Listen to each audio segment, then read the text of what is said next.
আল্লামা মামুনুল হক। জোরে বলেন।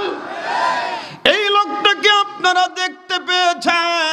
এই লোকটাকে যখন আদালতে তোলা হয়, ওই লোকটা পুলিশকে ভয় করে না, আর্মিকে ভয় করে না।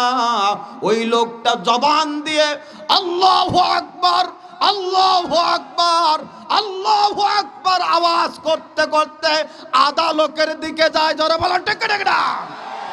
এর মাধ্যমে ইমানদার প্রমাণ করিয়ে দেয়, তোরা দেখ দেখ দেখতে চেয়ে দেখ, আমার দিলে দুনিয়ার কোন মখলুকের ভয় নাই। জীবন চলে যেতে পারে, জীবন দিতে পারি, শহীদ হতে পারি, কিন্তু আমি দুনিয়ার আল্লাহ, এই দুনিয়ায় আল্লাহকে ছাড়া কোন মখলুককে, কোন নাস্তিককে ভয় করতে পারি না।